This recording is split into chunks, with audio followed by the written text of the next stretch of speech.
I'm here in Italy, in the beautiful town of Cortina D'Ampezzo with Caterina Ciani, and we're here to finalise arrangements for our exciting summer course this August in Feltre.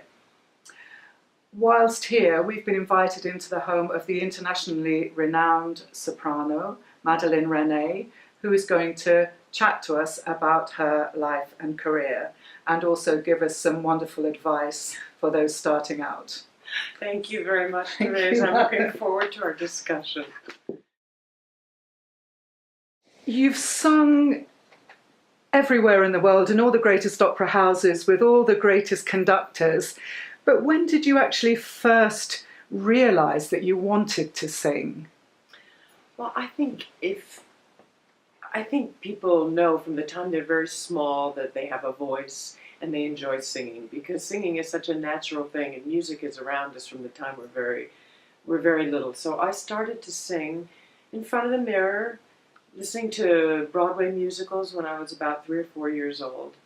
And I remember loving it, and it just, kept singing after that forever.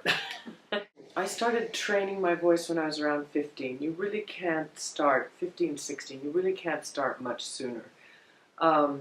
I had the solos in all the school plays because my voice was stronger than the other kids, and I was in tune. And, in America, I was very lucky because, as it is in Britain, there's a lot of opportunity to sing in the growing up years. Music is part of, nursery rhymes, nursery songs, Christmas plays, and in America, Broadway shows are done in high schools and things.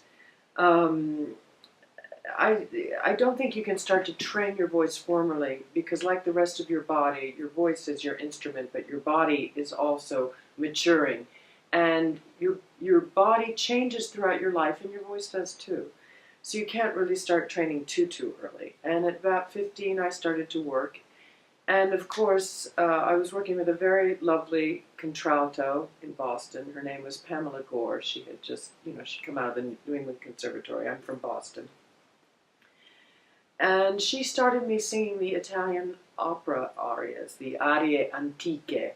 Fantastic. Which are a wonderful way, because Italian lends itself so well to singing because it's a pure language. The vowels are pure. They're not diphthongs. In English, we have the word night, but it's 2 sounds in one. A diphthong is 1 letter, 2 vowel sounds. Night. So I started working with Italian repertoire because if you say caro mio ben, you have all those pure sounding vowels, and it's through the vowels that the voice comes out. So Italian's a great language. Hallelujah to that. Yeah, hallelujah. So that was, and I started working on that. And before I started studying voice, I was interested in being a Broadway star. That was my dream as a little girl. But when I started to study the Italian repertoire, I became very interested in opera. And one thing happened after another. So at that point, when you started to have singing lessons, did you really have an idea that you want to make it your life's work, your career, Well, I knew that I wanted to be on the stage. Okay. And as I said, I wanted to be a Broadway star. But when I started studying opera, the operatic repertoire, plus I've always loved languages. So I became very enthralled with the Italian language. I already spoke French as a child because we lived in France for a few years, and I'd had my primary teachings in French. And one of the things, when we get to the section of the interview where I give advice to young singers, languages are such an important tool to have, especially when, as an opera singer, you sing in so many languages. And it's important not only to be able to pronounce it properly, the language, but also to have, the more languages you know, the more you understand what you're singing, the better you can interpret what you're singing. These are all very important things.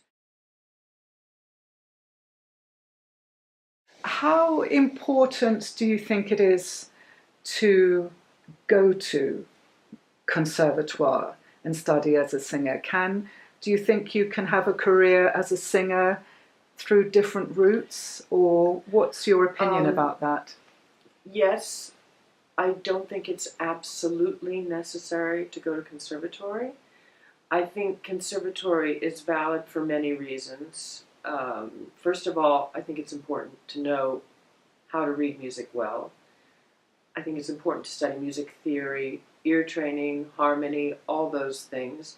I think in a school setting, there are certain basic requirements that are useful when you get out into the professional world. I don't know what it's like now. I mean, I'm talking, I was at Juilliard in 1975. So that was back in the Jurassic Age. I really wanted to go directly to a music conservatory, and my mother was against it. She said, no, I want you to get a rounded education. So I went to Cornell University, and my teacher there, after 2 years of studying, I said, I want to audition for Juilliard.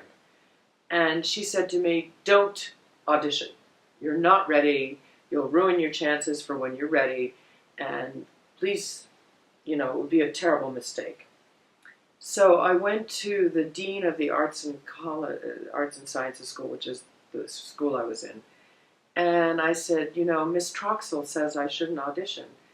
And he said, well, what do you feel? And I said, well, I'd like to try. He said, well, try.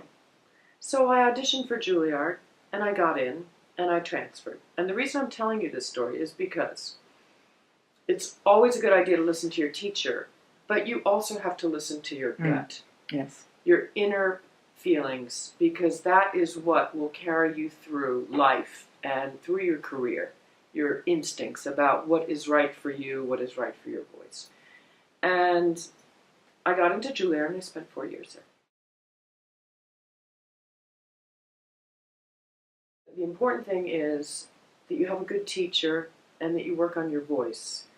And working on your voice and being in control of your technique is the most important thing for young singers, more than anything else. Practicing, knowing your own voice, knowing the repertoire, knowing what repertoire is best for you. I mean, yes, we'd all like to be Tosca, and we'd all like to be Carmen, and we'd all like to be a lot of the really exciting roles, but maybe that's not our voice.